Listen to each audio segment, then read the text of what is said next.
Okay. Yeah. Okay, Mr. Speaker, today this is our stance is that we support insurance company of getting the results for genetic tests in order to access their potential customers. So what are we trying to do? What are we doing in this debate today is that states is trying to provide a systematic option for individuals who have health conditions. So first, briefly, the clarifications. Number one, we do not have the burden for individuals to must adopt to this insurance. We're just providing them like if they want to go for this insurance, but first they need to run through this genetics test. But however, we want these insurance companies to have access to this information so that they can use it to decide whether they can take on these customers. And secondly, that this debate is not about privacy, but rather how we engage with the hereditary disease that oftentimes can be neglected. Okay, so our policy starts is that in government, we also want to maximize the people's ability to seek help and knowing the existing option within status quo. Given that we have 4 policies here. First, we would ensure that the hospitals and medical institutions to disclose these hereditary problems, problems such as Alzheimer, ADHD, or Down syndrome. Second, this information or genetic tests will then transfer to insurance companies for the sake of matchmaking. So this would tell the insurance company to pick the most viable customers. Third, state will compel the insurance company to keep it at a strict confidentiality to ensure that the privacy are taken care of. Yeah. And fourth, once this profile matchmaking happen, we would look at your financial status and saying that if you fall under this category of poor, the state will give some amount of money that is proportionate to the treatment. Okay. So the stance of what we're going for this debate is that since individuals aren't aware of the current situation to seek help, so in this situation, the state is the one that is mobilizing them to seek help. So what is the insurance company we're talking of here? Insurance companies have insurance plan to individuals or family that have potential hereditary diseases. By providing them with a plan that enables them to cover the consultation, allowing these people to cover consultation fee or ward fees that is stated inside the insurance. So more importantly, this consultation session is exactly that is needed right now, immediately, because the symptoms of this disease is immediate and in a sudden phase. Before that, yes. Okay, so if your problem is that people don't know that they have hereditary diseases, why wouldn't the state just offer free genetic testing and give these people a chance to know that information? Why would the state then pass that information on to insurance companies so that insurance companies can offer premiums? Okay, the thing is, insurance companies are profit-driven. So meaning to say that they would have the initiative to find out which one are the potential customers at the same time. So you are asking the insurance company to find out better. Okay, moving on. My argument. So why does the state have the duty to do this? Is that first, health has always been the state's priority and public interest. As we can see in status quo, the state has pumped a lot of money to the research and development for medication tests such as for HIV and also Alzheimer. And secondly, we think that most of this situation, things like geographical barriers, and it is hard for the state to penetrate rural areas and economically deprived areas. We think that instead, the state of being negligent about the health of individuals, state should outsource this to the insurance companies. This is important because we provide access to information to these people, because these are existing alternatives that can seek help for. So we destroy the barrier of inability of getting help from them with this true insurance company. And other than that, most general masses don't really understand the complication from genetic disabilities. So let's analyze the psyche of these people. Let's look at the nature of people that have genetic diseases. So first, they do not know that this genetic inheritance that they inherit from their fathers and their mothers. So when we allow insurance companies to utilize this result, it will show an incentive for the insurance company to hunt and seek for these individuals who suffer from these genetic disabilities. Because when they are profit-driven, they would do this.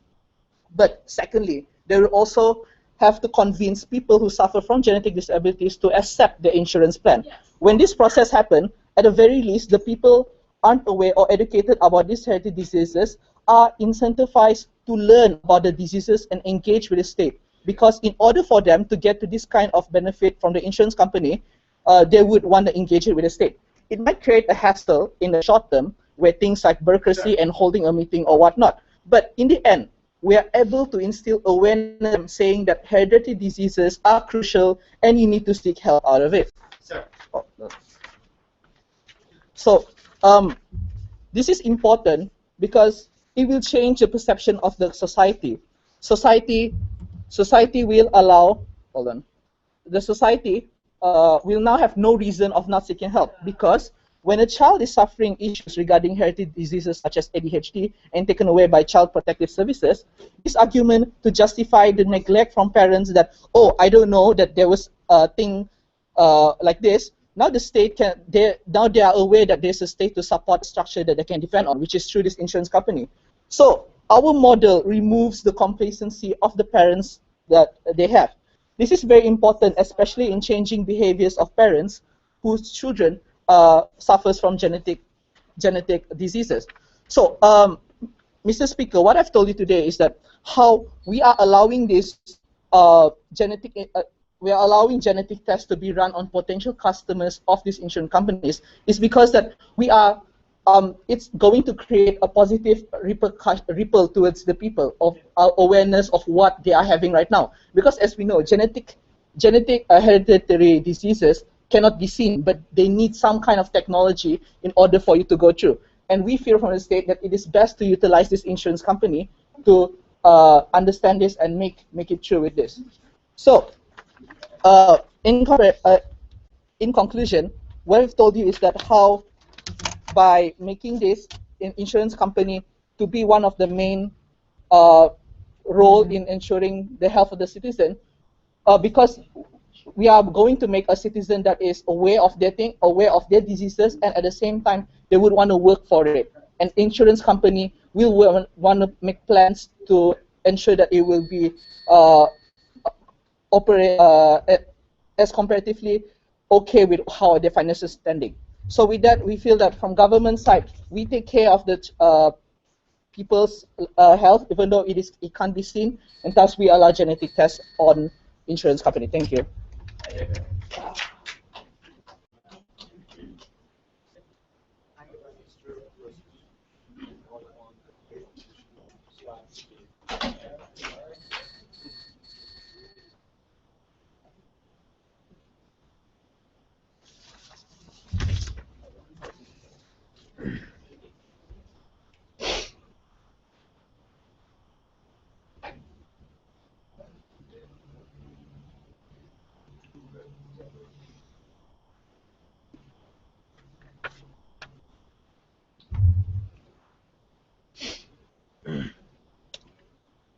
Mr. Speaker, site government wants to have an awareness campaign to incentivize you to know more about like Alzheimer's or inherited diseases through providing information to the same thing that they consider vicious insurance companies that are waiting to rip you off.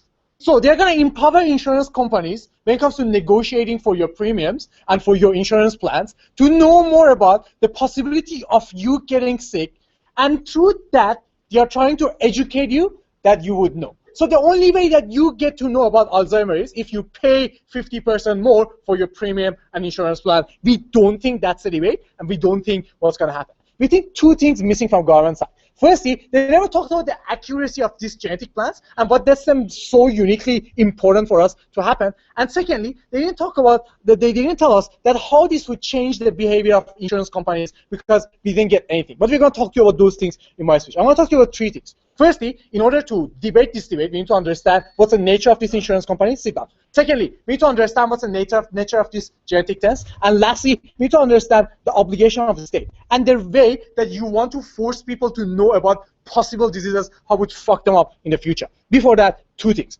Firstly, we need to understand that genetic tests, they do not determine that you're definitely going to be sick in the future. They just provide an assessment of the potential disease and the sort of genes that you're going to have. So the very fact that you just tell the guy that you might possibly get Alzheimer's, that doesn't mean it would change anything, and that person is going to definitely get at the end of the day.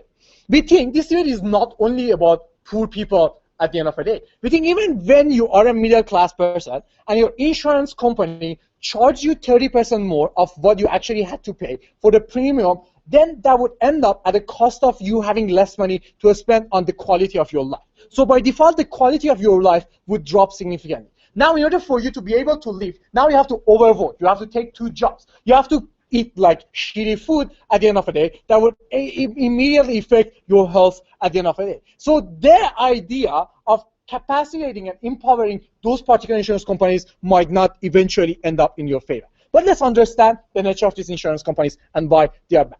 We are talking about the most profitable industries that they have like significant profit margin. We are talking about companies that charge everyone with premiums that are super expensive and only few people at the end of the day are going to end up using. For example, when they charge 100 people and only 2 people end up using it, that's like a 98% of profit that they can make. You're talking about companies that they engage in hedge funds, investments. You're talking about AAG that for 10 years they were sponsoring a football club in order to do that. Now we understand that these companies are profit motivated. They already have a lot of information through the access that they already have, and they have been exploiting this information. These insurance companies are by no means any vulnerable, and they don't need to be empowered further at the end of the day. And there is a trend of them misusing this information, especially when it comes to negotiations. The moment that you provide an inaccurate information about genetic tests, now you're empowering the rhetoric for them. So they're going to either exclude clauses or providing any services for you in a possible contract that you're going to have. Going to end up at the end of the day. We don't think that's a fair thing to do. We don't think these insurance companies by any means deserve that kind of information that happens at the end of the day, ladies and gentlemen. And this is something that they have considered too, and how they would change. Before I go to my second argument, go ahead. So never take the burden that patient must adopt this policy, but on the balance of potentiality, why is it wrong for us to like go on within these rural areas to offer them help rather than leaving them Thank you. misery of not knowing? That is hugely inconsistent with the case by saying that the state should provide and subsidize healthcare and ensure everyone gets healthcare. But on the other side, they are telling you that no, not everyone should get all this expensive healthcare. The alternative to that is people not getting healthcare and dying because they cannot afford their healthcare system. So we think that's immoral, that's inconsistent, and it's not something that should push from their side. Let's look at genetic tests. See, you're already moving away from genetic tests. Like the very reason that you don't use genetic tests when it comes to any other scientific field and you go for lifestyle assessment is because genetic tests are wrong. Why? Because when it comes to a genetic test, you need to understand the nature. For example, you possess the gene X in your body, and that would possibly make you to have breast cancer in the future. But what we don't know is that what would happen to you and what would active that particular gene at the end of the day. But even if when it comes to inheritary genes, we think when it comes to the genes evolve from one person to the other person. If you have read Richard Dawkins' book of like the selfish gene, you will understand what I'm talking about, right? So the information that is provided are highly inaccurate because it would exclude the other factors like lifestyle, and more importantly, it would increase the capacity of these insurance companies to charge you even further. So the information by no means provide anything to help the most vulnerable people or the consumers, but it's going to even further empower the rhetoric of these vicious companies. So these people, they already have bad intentions. They already are profit motivated. So you allow them to do this test or like get this information from the government. So your government hands in this information to insurance company so they can be more capable to exploit your people at the end of it. But let's look at the last argument. We think the state has the obligation to protect these people. I have already told you that these insurance companies, they make a lot of money and how powerful they are. The worst case scenario for these insurance companies is a couple of more consumers to make more claims at the end of the day, which would by no means change the huge profit margin. So these insurance companies, even in the scenario that more people would engage and make more claims, they're going to make enough money and they're going to still make a lot of money at the end of the day. So it's very important for the state to make the trade-off, to prioritize the need of the people over the profit of this organization. And that's why the state should not profit and fueling the rhetoric of those particular individuals. Lastly, Mr. Speaker, imagine that now you're living a happy life in NTU dorm and hanging out with Anshu, right? Imagine now I tell you that there is a like 50% chance of you getting testicle cancer. Your life is gonna be a nightmare, right? You cannot live, and you would eventually even end up living in fear, or you would change it. That would significantly affect your rationality. We should not tell people and force information to people, and specifically the information that has no accuracy, the information that are not reliable at the end of the day. For all those reasons, we are very proud of this.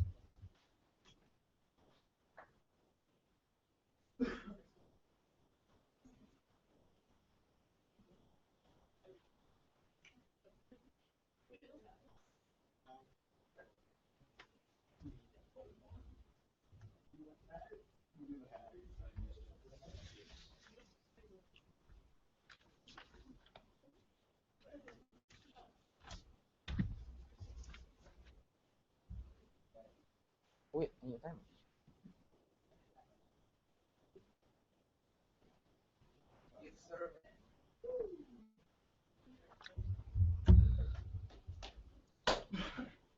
Ladies and gentlemen, a family who feels scared of a foreign world and seek as much help as possible.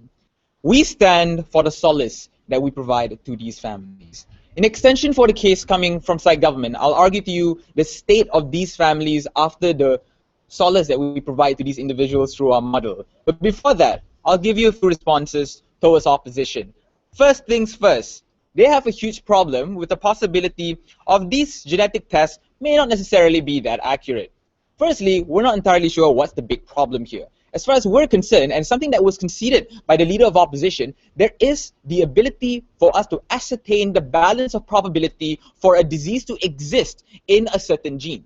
What this shows you, ladies and gentlemen, is that within the model of the proposition, we at the very least are able to provide insurance plans, introduce insurance plans, and also all the benefits that come after this to an individual who is scared to approach these companies, who is scared to approach the state, ladies and gentlemen. So at the very least, at the balance of probability, we are able to provide them with these options to begin with, and at the very least, we are able to ascertain their financial standing, and we are able to aid them when they are afraid to engage with the state and also with these companies.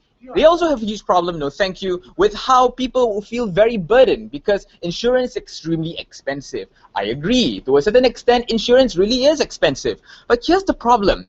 We never said that we would have to defend individuals immediately having to adopt these plans and immediately having to purchase these plans. We are providing these individuals with the choices and also the plans that actually exist. They can consider these choices and they can consider the financial standing that they are right now, no thank you, and at the very least the state will be more than happy to provide these individuals with some level of subsidies, with some level of aid to purchasing these insurance. But more importantly, because we don't compel these individuals to do so, it can merely be an option for these individuals, and these individuals then can also consider other options that they may have if they are afraid or they are not able to afford this insurance to begin with. But more importantly as well, ladies and gentlemen, at the very least, we think to a very large extent there are many different insurance companies that provide affordable plans to even the poorest of individuals. That's why the state is more than happy to provide free healthcare and free health coverage to individuals right now. So we'll be more than happy to ride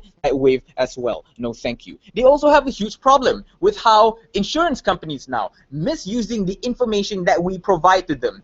I'm not entirely sure what's the harm here as well, because what we tell you, ladies and gentlemen, is that we provide the genetic the genetic test that has already happened to these individuals, to these companies. That means these companies have access to the results and also the outcomes of these tests as to whether these individuals tested to have genetic X or whether these individuals have the result of genetic Y. The point is, however, ladies and gentlemen, we only get this information, but more importantly, we don't necessarily see how this information could actually be misused. Why? Because we think it's completely predicated to individuals not being able to understand the plan that they're going to enter themselves into, as well as all the terms and conditions that exist when you read a contract in regards to adopting an insurance policy or not, ladies and gentlemen. But more so or not, we think that whenever insurance companies have the ability to be malicious and have the ability to be completely fraudulent with the insurance plans that they provide to people, the state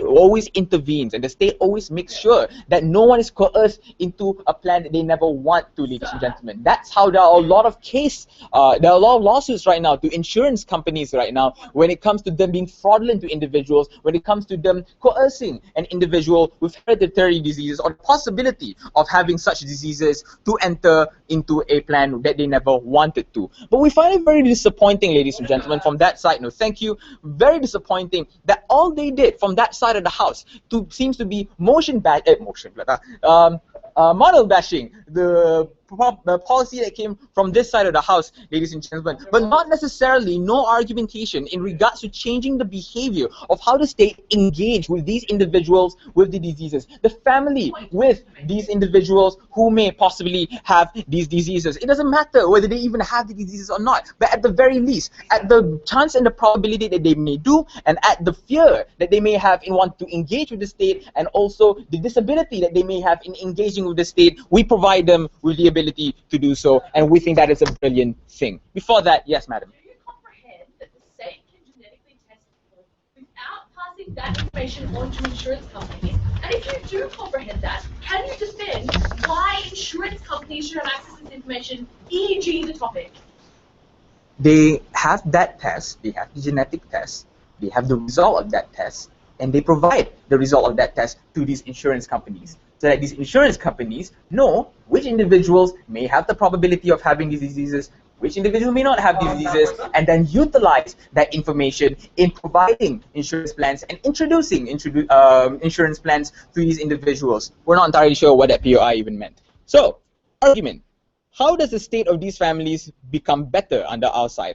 In the long run right now, ladies and gentlemen, families with a child who suffers from a possibility of genetic effect would feel less exclusionary in society right now. And we think this happens because, number one, to a certain extent, they are afraid to interact with the public, no thank you, and they are afraid to gain the help and also the assistance because they're not entirely sure how the reactions of the public would very well be, how the reactions of people around them would actually be in wanting, that's 6, right? Yeah, in catering to the problems that they have had in regards to their child. And we think even if there are those people who are brave enough to seek help and also insurance, for example, we think that this is a very small and certain cases as well. We think at the balanced probability, we should be able to cater at the even if scenario that these individuals are being catered for. So how do they feel less exclusionary under our side? They don't have to be the first individuals, or they don't have to be the first person to start that interaction between themselves and also these insurance companies. This means, ladies and gentlemen, that the insurance companies will immediately engage with them and tell you, look, we heard that you may have some problems, we've heard that you may have a probability of having the diseases, and you may be afraid to let us know about that. But at the very least, now we are the one who's starting that dialogue, and you don't have to be afraid. We think this is a good thing because they have the liberty and also the freedom to choose the options and also the probabilities of the outcomes of their family members, ladies and gentlemen, as opposed to them being coerced to a certain plan, as opposed to them not being able to really enjoy all the possible aids and help that the state would provide for them. Ladies and gentlemen, we stand for the fear of receiving help to be catered for. Thank you.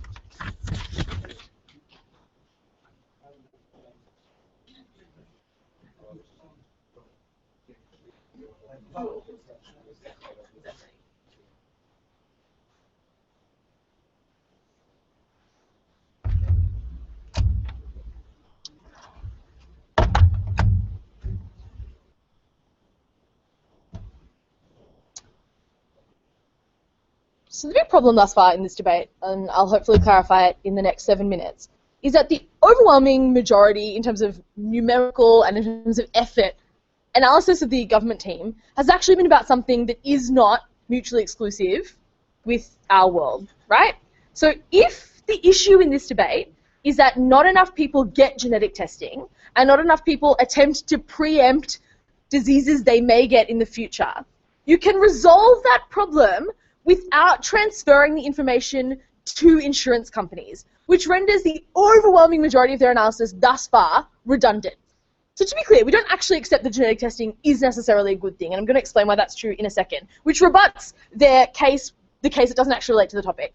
But the thing that we really need to be clear about is the bit of it that actually relates to the topic is why governments should pass this information to insurance companies, which thus far they have defended in a single line in his speech, where he said in response to us, well, it helps insurance companies to formulate risk assessment.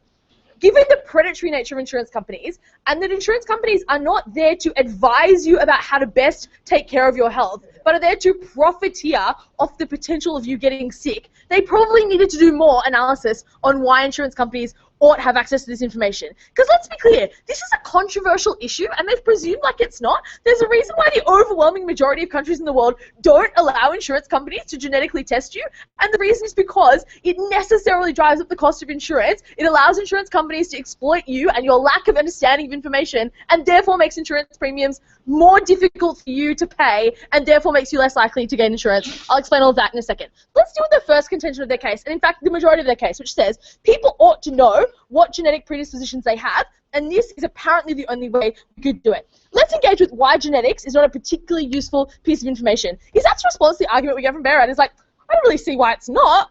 Well, except that we gave you arguments about why it's not, so you're trying to rebut them. Let's be clear about what those arguments were. The first, necessarily any genetic testing that is based on a predisposition is a statistical abstraction.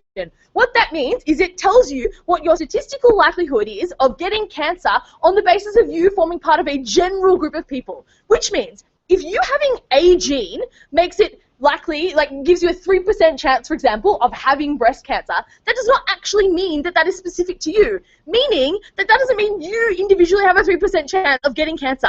That means of all people who have this gene, 3% of them will get cancer. That's the problem with all genetic testing in the first instance, right? It's very unspecific to your particular circumstance. Why is that even more problematic? It's more problematic because genetic predisposition is just that. It's a predisposition. So what is the key part of whether or not that predisposition becomes actual or remains dormant? It is your lifestyle choices. It is the things that you do in your life that trigger that gene to actually operate and therefore give you cancer or give you whatever, like Alzheimer's or any number of other things that they mentioned. Therefore, we would suggest that if the state is going to invest resources, they ought to invest resources on investigating your lifestyle decisions and trying to ensure that you lead a healthy life, meaning that you are less likely to activate any potential predisposition, as opposed to telling you that you have a predisposition and that's the end of the day, because ultimately many people who have predispositions never get the disease. So that's the reason why we think this is actually an inaccurate set of information. It is actually not particularly useful, and therefore we certainly don't think the state should focus exclusively on this. But secondly, and more importantly, we think it is absolutely abhorrent for you as a team to suggest that all people should be forced to know the information about their genetic predisposition. They claim in the beginning of his speech, and this is where they go completely rogue, that they're the team that gives people solace by telling them they're probably going to get cancer. And also now they can't afford to buy insurance. And probably they live in a society where the government doesn't actually provide you health care. What? No! You do the exact opposite of that thing, which is why we think people have a right not to know this information. Which is why, if your problem is that people cannot get genetic testing and cannot be screened and cannot engage in preemptive activity, we would redress that by having the state provide free genetic testing and allowing you to access the information that's as a result of that genetic testing. What we would not do is forcibly compel every single human being in society to be genetically tested and then force the results upon them, such that we say, sorry bro, you were a really happy person before, but now we've told you that there's a 50% chance likelihood that you're going to get cancer, which in turn we probably can't do that much about because we haven't investigated the likelihood of you in particular activating that gene. So that's the problem. You don't create solace, you create fear in a world in which you cannot necessarily resolve that problem, which leads me to the actual debate. Will these people be able to get insurance? So first of all, they say, we never had to defend whether or not they could get insurance. Insurance is just an option they might take up. All right, except for the fact that in many societies it's not just an option, because the absence of getting access to private insurance means you cannot get healthcare. So the option is get healthcare or don't get healthcare. I don't think that's really a meaningful choice. I don't think it's legitimate for you to say, oh, if these people can't access insurance anymore, who really gives a stuff? Unless you can prove that governments everywhere can afford to pay for good quality public health care, which is obviously not reality. And that's the reason why, overwhelmingly, Western liberal democracies and societies in general are attempting to push people towards gaining access to private health insurance and providing subsidies to allow them to access that, because the quality of private healthcare is generally better and because the cost to the state is more minimal. So actually, it's not just a choice that they can either choose to do or not choose to do. So why is it therefore bad that your policy necessarily makes it less accessible to people to get insurance? They say, oh, this just means that insurance companies, nice little insurance companies, can come up with a tailored plan to help you not be sick. That is not the job of an insurance company, just to be clear. They're not your doctor. They sell you a policy which says, here is the risk that you pose to us, here is the likelihood that you will claim against this insurance in the future. Therefore, if you are riskier, we will charge you more. Here's the problem with that. It presumes that that assessment is accurate. And as I already told you, it's not. So what you do is empower insurance companies who already have greater information than the consumer to which they're selling to use something else to profiteer off you, to say, hey, random rural person in Malaysia, which is their characterization in this debate, who doesn't have access to public health insurance, who presumably isn't highly educated about the intricacies of genetic predispositions and how genes are activated. You, according to this scientific test, have a 30% likelihood of getting cancer, therefore it's legitimate for me to charge you a huge premium. The only response to that was, there's competition in the insurance market. That's really interesting, in theory, except how it's not true in practice. Overwhelmingly, insurance is dominated by 3 major companies. All the minor insurance companies are backed up by major insurance providers like AIG. So the reality is that those insurance companies all have a mutual incentive to drive up premiums as opposed to drive them down. Here's where the logic falls apart completely. They say, but there are plenty of insurance companies out there that are providing really cheap premiums to help out the poor rural guy who potentially is going to get cancer. Literally, that doesn't make sense in a world in which you've accepted they're profit-oriented, because presumably, if you can see that these people are more risky, then it would make sense for you to charge them a hell of a lot more, which presumably means they can't access insurance anymore. So at the conclusion of this rant, what can we tell? If we want to test people for genetics, we can do that without talking about insurance companies. If we want to do the actual debate that was set, let's talk about insurance companies.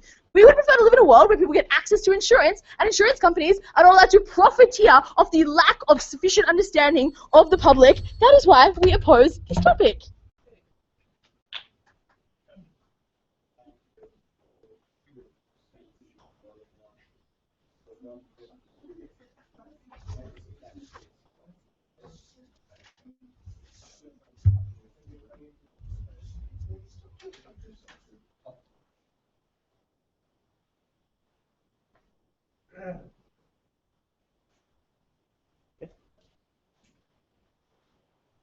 Ladies and gentlemen, and Mr. Speaker, to be honest, side government expect more from a team that is well renowned in the world circuit, in the debating world circuit. Therefore, we assume that when they are at this point of having the ability to such argument, we would at least expect them to have a real argument instead of just randomly model bash our model, ladies and gentlemen. Therefore, we think that inside of government, ladies and gentlemen, we think that it is at best for you to understand about the burden that we have within this debate. We inside of government never took the burden to provide and ensure that these individuals on the ground who are poor to actually get this kind of insurance, right? At the very least, under our side of the house, ladies and gentlemen, we change the perception of society in telling them that if you are having a problems about your or you are suffering about problems of hereditary diseases, there are helps out there for you to seek out. There are structures that government provided to you that you can seek help to, ladies and gentlemen. Given that, 2 issues within this debate. Firstly, how does this policy create change? Secondly, where is this policy justified, ladies and gentlemen? Firstly, let's look at what the side of opposition talked to you about within this debate. Number one, ladies and gentlemen, they told us that people don't want to know, and therefore we should respect their choice, and because these choices are indeed legitimate. Number one, ladies and gentlemen, though we acknowledge that these choices are indeed legitimate, ladies and gentlemen, but when it comes to you having a problems of hereditary diseases, it's extremely hard for you it's extremely hard for the state to detect the kind of problems that you have. That's why, ladies and gentlemen, at the very least, under our side of the house, we debunk this kind of conceptualization, saying that your right is far more important in comparison to your health, ladies and gentlemen. At the very least, when we engage to you as a person, ladies and gentlemen, at the very least, we reduce the chance of you passing this kind of diseases to your next kin, ladies and gentlemen. At the very least, under our side of the house, ladies and gentlemen, when these tests are being made by the state, ladies and gentlemen, at the very least, you could reduce the potential of you causing third-party harm to the next generation. But secondly, ladies and gentlemen, they also told us that the trends right now are pushing for individuals to go for private insurance. Correct. That's the very reason why we are also extending this policy to the private insurance companies as well. Because at the very least, ladies and gentlemen, under our side of the house, this corporation, especially the insurance company, ladies and gentlemen, will obviously wanted to seek help. We obviously wanted to get these pharmaceutical companies, ladies and gentlemen, to speed up their R&D in order for them to find the medication for this hereditary diseases, ladies and gentlemen. Because of profit-driven, ladies and gentlemen, we think that these are the kinds of incentive that will drive them to push this kind of pharmaceutical companies, ladies and gentlemen, to at least find what's the best cure for this hereditary, for the people who suffers from this hereditary diseases. At the very least, ladies and gentlemen, that's why, ladies and gentlemen, we told you that the corporations in status quo is the one who is best to actually solve or reduce this kind of problems, because at the very least they are profit driven in comparison to state. In comparison to state, because under our side of the house, ladies and gentlemen, we are actually depending upon state being altruistic. But we don't think that this is a higher form of incentive in comparison to them making profit. Secondly, they also never really engage with this whole idea of mobilizing help, especially to the poor people, ladies and gentlemen. We told you the fact that this insurance company are profit driven, ladies and gentlemen, owing to the potentiality of them making such profit, they will go to these rural areas, ladies and gentlemen. They will provide consultation to these poor people. They will provide consultation to these people because they know that these people are a viable tool for them to make profit. At the very least, ladies and gentlemen, the incentive coming from outside is that these individuals, ladies and gentlemen, will be engaged by this insurance company, ladies and gentlemen, rather than having zero engagement at all inside of opposition. But also, secondly, we told you that our side of the house, ladies and gentlemen, also changed the behavior of the people on the ground. Kiran gives you a very interesting argument about parents who have the children who suffers from these diseases, ladies and gentlemen. Because in court, when the children are being taken away by the CPS, it will be rather persuasive for this individual to use this argument about, oh, I don't really know that there's such structure that exists within status quo. Therefore, ladies and gentlemen, under our side of the house, we remove this kind of negligence that that's done by these parents, ladies and gentlemen, and remove this complacency that parents have, telling them that we have this kind of incentive structure that we have within current status quo, and you should seek help, and you shouldn't depend on your negligence, or you shouldn't become complacent when you have kids that are suffering from these hereditary diseases. Secondly, we also tell you that the reason why people don't really engage with this kind of issue is because they look at this issue as something which is personal to them, in comparison to it being a universal understanding that I also have to take part in order for me to change this kind of things that are happening within status quo. At the very least, ladies and gentlemen, under our side of the house, we change the perception, because right now we make this to be mobilized to other people on the ground. Sure. Your argument is that rural people being considered consumers. Rural people can buy insurance on either side of the house, and therefore insurance companies have incentives to offer insurance to them on either side of the house. The difference is on your side, the premiums for that insurance will likely be far higher, because now we can test these people and know what they're genetically predisposed to. But this POI assumes that there's only one viable option, that there's only one insurance company, because that's why the argument coming from side of government is very important, is that we have more and we have diverse choices when it comes to you opting into certain insurance. When this insurance and this insurance company, ladies and gentlemen, will lower their services because they want to appear attractive to those people on the ground. They have to provide a lower services and lower consultation fees to the people on the ground.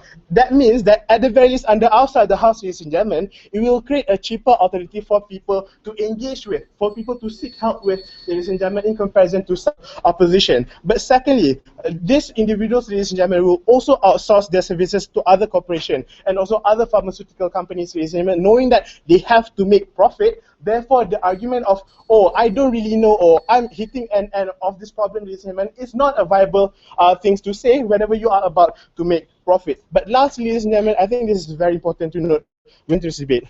This issue about hereditary diseases, ladies and gentlemen, is something which is only made personal to other people because they don't really get and they don't really understand about it. At the very least, outside the house, we push this insurance company to mobilize this kind of information to the people on the ground. This is when change can only happen because individuals know that there are help out there. For all those reasons, side government back to propose.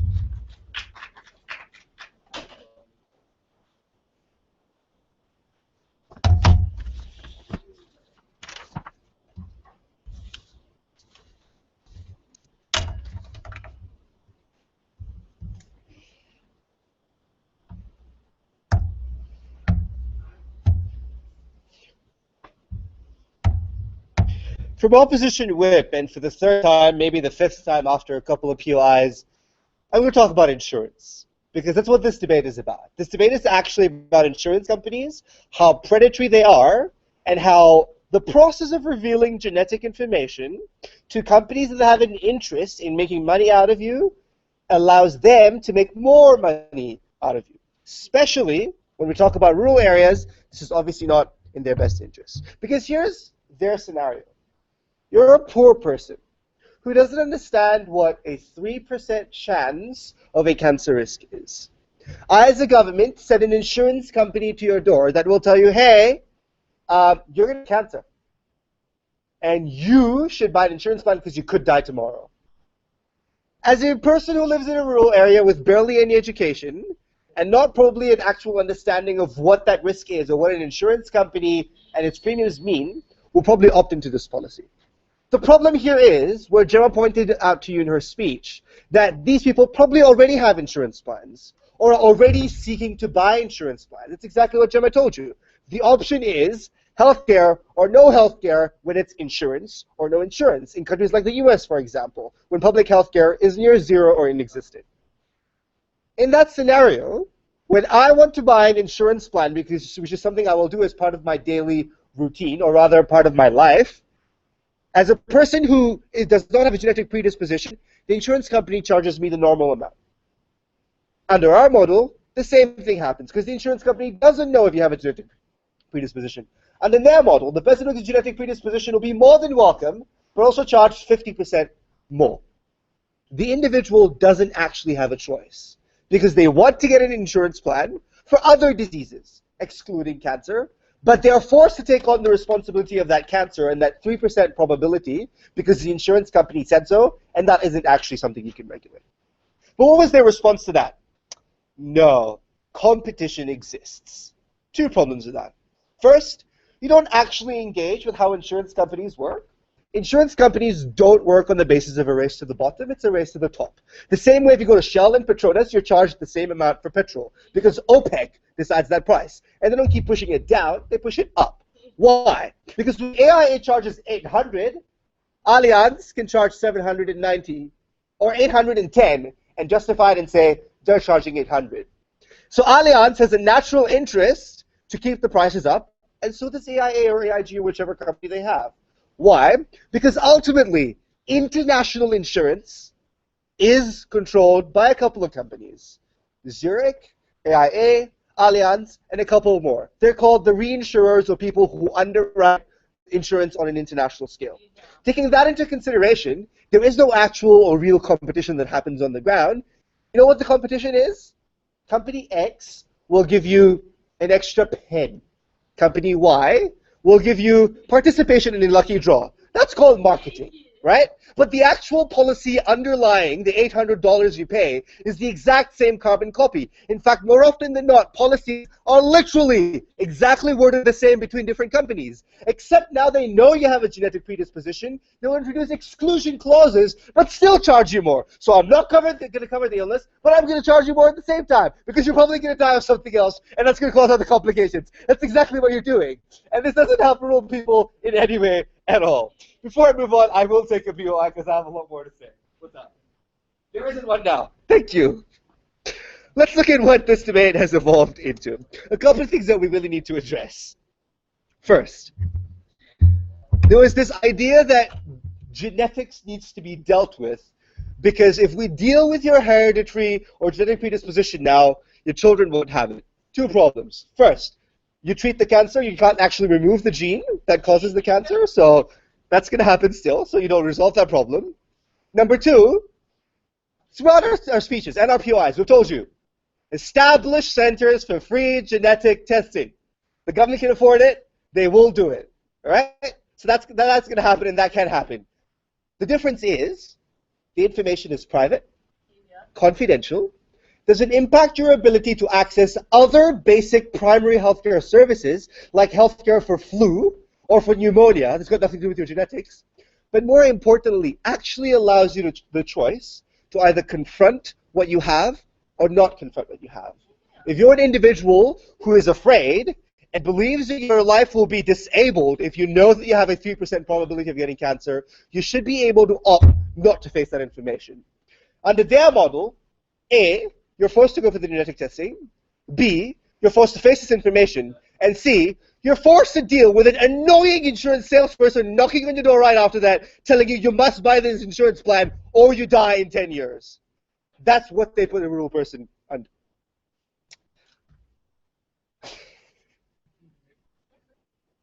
So, what did we tell you?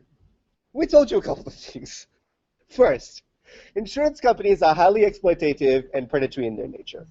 They focus primarily on profitability, and their primary incentive isn't to provide you health care, but rather to provide you, well, screwing you over. They don't provide you much.